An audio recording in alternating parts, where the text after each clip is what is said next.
안녕하세요. 정치 비평과 행동 정치비행입니다. 국민의힘이 차기 대표를 뽑는 전당대회 규칙을 당원 투표 100%로 확정한 가운데 극우 성향 유튜버들이 최고위원회에 잇따라 도전장을 내고 있습니다.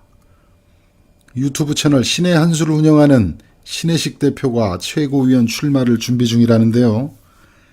최고위원에 도전하는 이유에 대해서 지금 국민의힘은 교수, 법조인, 기업인 등으로만 구성되어 있고 시민단체나 행동가들이 없어서 행동력이 떨어진다. 국민의힘이 무능해 보이는 부분들이 행동력이 떨어지기 때문이다 라고 지적을 했답니다. 무슨 행동을 얼마나 어떻게 하려고 이런 말을 하는지 모르겠어요. 이에 앞서서는 이준석 전 대표의 성비위 의혹을 제기했던 극우 성향 유튜브 채널인 가로세로 연구소의 김세희 대표도 최고위원에 출마하겠다는 의사를 밝힌 바 있습니다. 이 신의 한수 가세연의 경우에는 2020년 총선에서 사전투표가 조작됐다는 부정선거 의혹을 제기했던 그런 채널들입니다. 이번엔 대표입니다. 김건희 팬클럽 건희사랑 회장을 지낸 강신업 변호사가 이달 초에 당대표 출마를 선언을 했습니다. 총선에서 200석을 달성하겠다라는 구체적인 목표도 내걸었습니다. 윤석열을 반드시 성공시켜서 광화문 광장에 세종대왕 이순신 장군뿐만 아니라 윤석열의 동상을 서게 할 것이다 라고 공언을 했습니다. 그는 더불어민주당 이재명 대표, 문재인 전 대통령 등 국가를 두 동강 내고 파멸시킨 분탕주의자들을 일소할 것이다 라고 했는데요. 지켜봐야 되겠습니다. 그런데 진짜는 따로 있습니다. 전광훈 목사인데요. 이 전광훈 목사는 지난 몇 달간 보수 유튜브 채널을 중심으로 국민의힘 점령운동이라는 것을 벌였다고 합니다.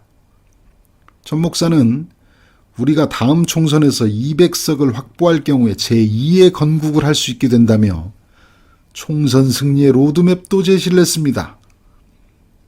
신의 한수 대표는 전 목사 집회에 참석해 전 목사가 이 사람이 국민의힘 당대표다라고 지명하면 우리가 뽑아주면 된다라며 국민의힘 당원 가입을 독려했다고 합니다. 지난달 국민의힘에서는 전 목사를 추천인으로 적은 입당원소가 밀려 들어온 것으로 알려졌는데요. 1년 중에 3개월만 당비를 납부하면 전당대회 투표권을 가질 수 있는 책임당원 권한을 얻을 수 있기 때문입니다. 지금 현재 국민의힘 책임당원 수가 이준석 대표를 선출한 지난해 6월에 28만 명에서 최근에는 79만 명까지 늘어났다고 합니다. 이 전광훈 목사는 아직 지지하는 당권 주자를 명시는 하지 않고 있는데요. 내년 1월 본격적인 지지 선언을 할 것으로 알려졌다고 합니다. 이 국민의힘 당권 주자들 입장에서는 전광훈을 바라보지 않을 수가 없게 된 그런 상황입니다. 이 전 목사 측뿐만 아니라 각종 종교단체에서도 신도들에게 국민의힘 당원 가입을 독려한 것으로 알려졌는데요.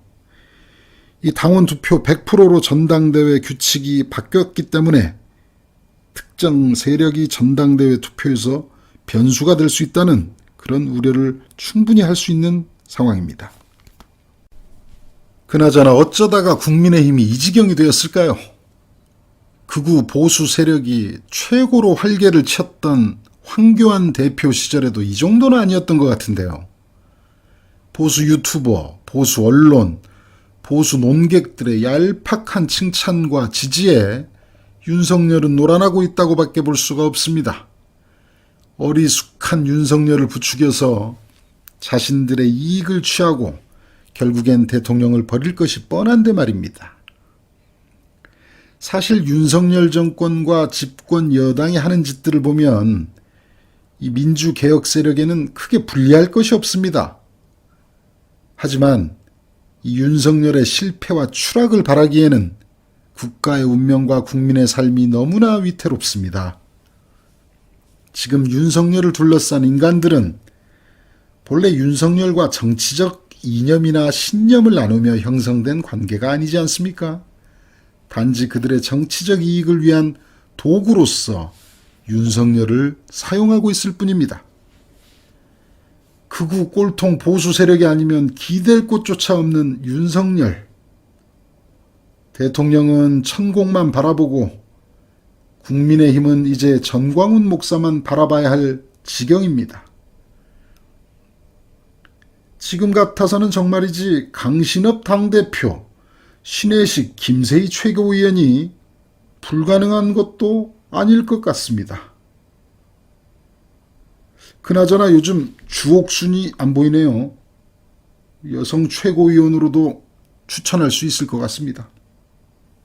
정치비행이었습니다.